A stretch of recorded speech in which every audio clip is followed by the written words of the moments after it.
Satan, Mike Jonjak. Anyway, he's a wonderful comic. He's a wonderful friend. Please make some noise for the wonderful Mike Jonjak. Hail Satan, Mike Jonjak. Hail Satan, Mike Jonjak. Hail Satan, Mike Jonjak.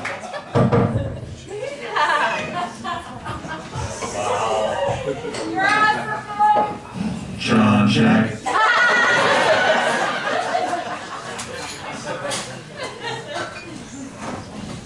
Thanks. My name is Mike Jonjak. If you're confused how one man got blessed with 3 first names, the day I was born, my mom panicked and named me after every man she thought might be the father. Plot twist though, my dad's actual name is Randy. Thank you all for coming. Very excited to be here. It's been a rough start of the new year for me. I've been filling out application after application. I'm trying to join a new cult. It hasn't been going well since none of them are currently hiring new messiahs.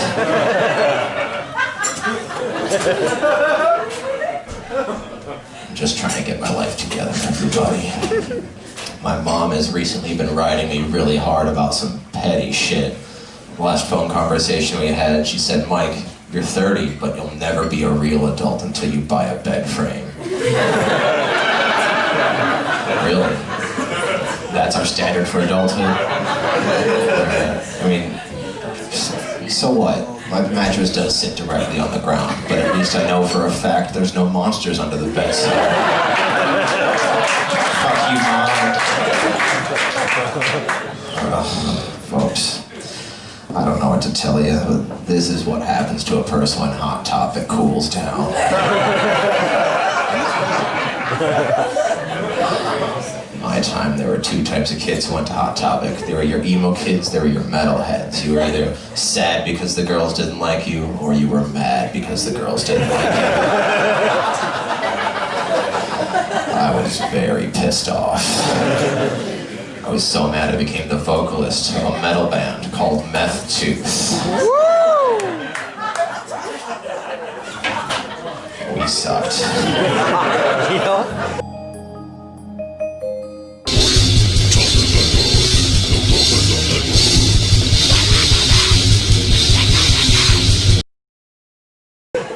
People would complain they couldn't understand me when I was singing, and really there's only one thing I can say in my own defense.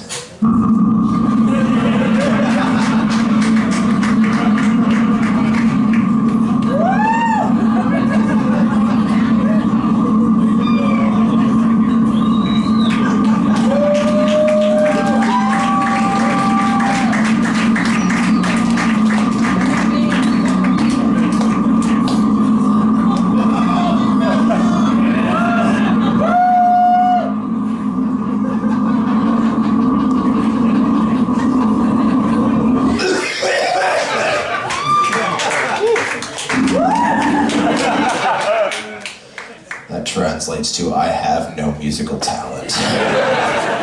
We had some fun. All we did was play, hey, that's my bit, fuck off.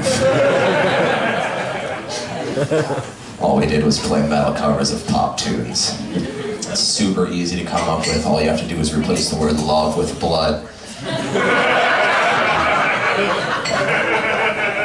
For example, all you need is blood. Crazy little thing called blood. I can't get enough of your blood. And my personal favorite, Blood Shack.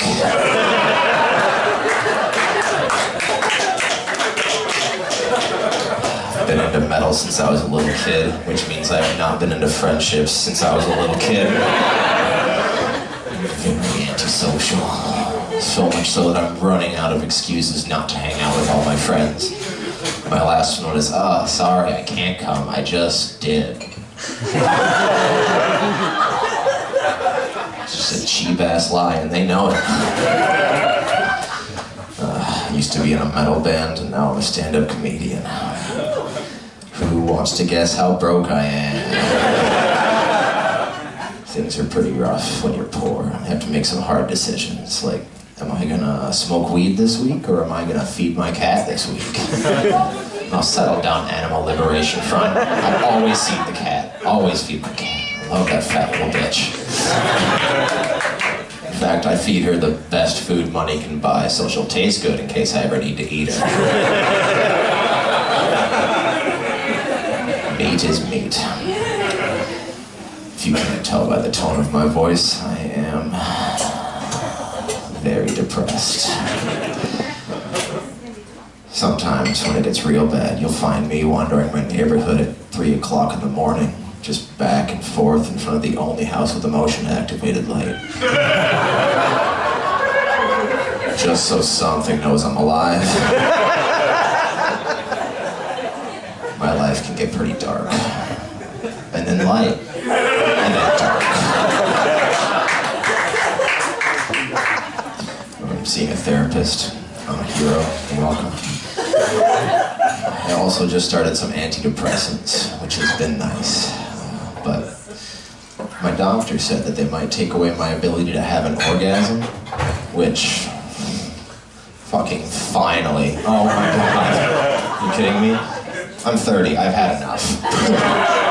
Probably too many. Like, I think men should be able to come the way bees are able to sting. One time, then you die. Use it wisely. And shit, I'm not even trying anymore. They're just happening. Like, at least I'm uncircumcised. Hail Satan for that shit. Oh my God. Because you cut dudes, I don't know what you do with it. It has to go somewhere. There are a hand, a sock, an eye socket, a birthday cake. I don't really know what you're into. But I just get to cinch the top of my foreskin shut like the drawstrings of a Crown Royal bag. Give myself a little cream pie.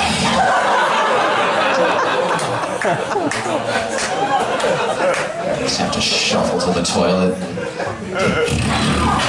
toothpaste. And then I'm hit with such a wave of shame and disgust over who I am as a person. And that's why I'm on the pills in the first place. It's a vicious cycle. Alright, let's have a palate cleanser. Let's talk about tattoos. Who's got tattoos? Anybody? Oh, that's great. It sounds like a really meaningful and like good tattoo. But I only like bad tattoos. I have a bunch. My favorite is the butthole.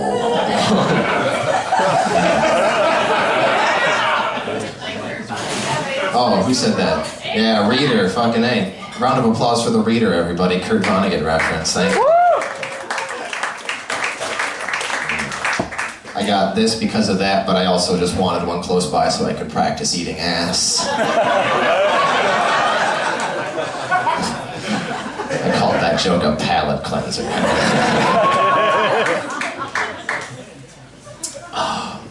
You might be able to guess that I'm not very easily offended. In fact, I distinctly remember the last time I was. It was 2004. I was at a funeral. See, they were using this Pearl Jam song as like a theme for the entire ceremony. I found it incredibly offensive because the dead guy's name was Shane, but the song was called Jeremy. Yeah, like, okay, first, funerals, that's what classical music is for. Music by dead people, for dead people. And second, does anyone know what Jeremy is about? What? Yeah, kinda. A kid that killed himself in front of his English class. Yeah. Jeremy spoke in class today. Terrible. Shane didn't kill himself. Kinda. Shane got drunk and tried to drive a snowmobile across a lake in the middle of July. That's not Pearl Jam, that is a Weird Al song. I think if we're gonna use songs at funerals, we need to pick one song use it at every funeral, ruin it for everybody. I will nominate Neil Diamond's classic Sweet Caroline. Because I already fucking hate that song. But it's perfect for this because it's uplifting. You have to be able to smile in the face of death. I think that's very important. And second, very customizable. You can just go like, Sweet Caroline, my mom died, or insert your dead person. My mom's not dead. They say that a person who's near death sometimes will see a light at the end of a tunnel. But children who are near death sometimes get to see John Cena.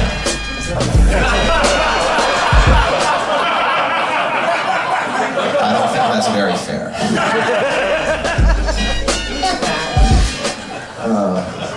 I grew up in a very strict household, but strict in like weird ways. Like, I was not allowed to build snowmen.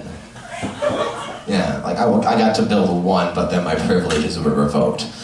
Because I didn't put the carrot up top, I put it in the bottom, because I was a fucking hilarious 5-year-old. I was obsessed with wieners at that point. Because 5 years old is when I saw my first porno. Yeah, that's really young. Not gonna lie. I happened to find one of my dad's VHS tapes and then put it in the machine. Thought I was getting Fraggle Rock. Got ladies gagging on cock. What you gonna do? But of course, being a young impressionable child, I ran and like drew pictures of people having sex in my notebook, and it was discovered by my parents. And then my dad had a very strange way of dealing with this. He sat me down and he put a 3-subject notebook in front of me and 2 pens and said, you are going to fill every page front and back with people having sex. And this time you will leave their heads on their bodies.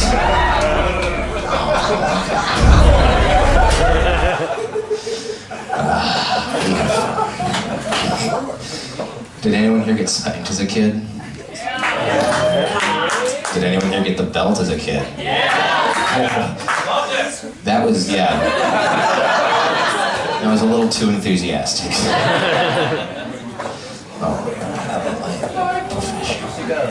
My dad had his favorite wampum belt. It was this thick leather thing. It was essentially a steak that could also hold up pants. But I won that battle because the day I moved out, I stole that belt. Now I use it to choke myself while I jerk off. Hail sight. Has anyone here been with somebody who likes to be choked during sex? Oh. What the fuck is that? Like, no, I will do it to myself. I don't care about my own life. But another person, maybe that's just me. I'm not gonna mix sex and violence. That's a little strange, but like, then are they supposed to enjoy it? Because that's not why I'm having sex with them.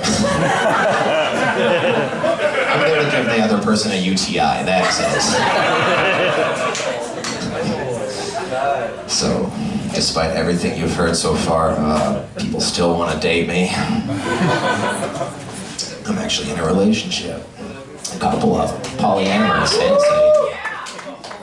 polyamory's great, because, somebody else will be loving my partners, and that means I don't actually have to.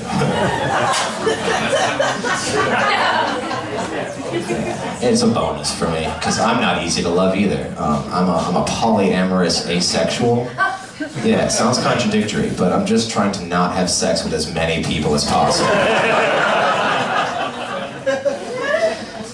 And I don't want to misconstrue myself at all. It's not that I can't. I can and I will have sex. It's just like things have to be perfect, right? Like, for example, the other person at least needs to be a bisexual. That way there's enough sexuality for 2 people.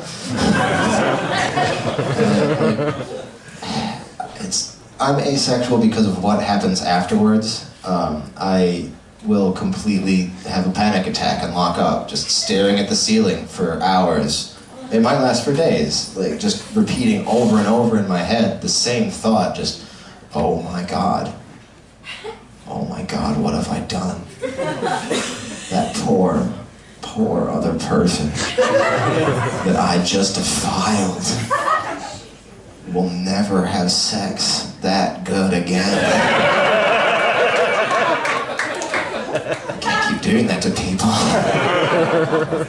Really, at the end of the day, I'm polyamorous because I'm asexual. I know that my partners won't get everything they require in a relationship from me, so they're free to seek it elsewhere. Whatever, fucking makes them happy. But like, that doesn't mean I'm not a fully participating member in these relationships. I care deeply. I do the boyfriend shit. Like, I even went on a late night tampon run for one of my partners recently. Yeah, what was I supposed to do? I woke up at 4 in the morning and was like, wait, when did I buy red bed sheets? Yeah, oh, and she was horribly embarrassed, but I smoothed it all over. I was like, this is perfectly okay because new sheets cost way less than abortions. Everything's fine.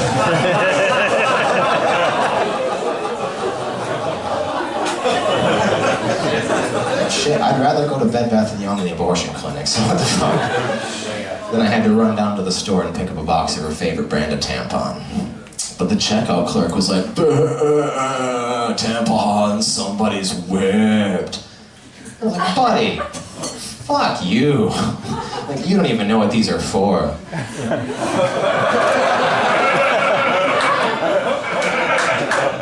And then to prove my point, I ripped that box open and ate every single tampon.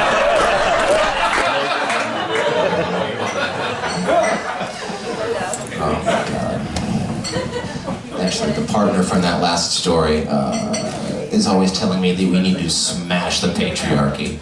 And I 100% agree, because that is my nickname for her vagina. Oh, you didn't like that one, did you? Wow. You're gonna take comfort in knowing she calls my penis the microaggression, so... It's all fun and games. Folks, I've been Mike Jonjak. Thank you so much.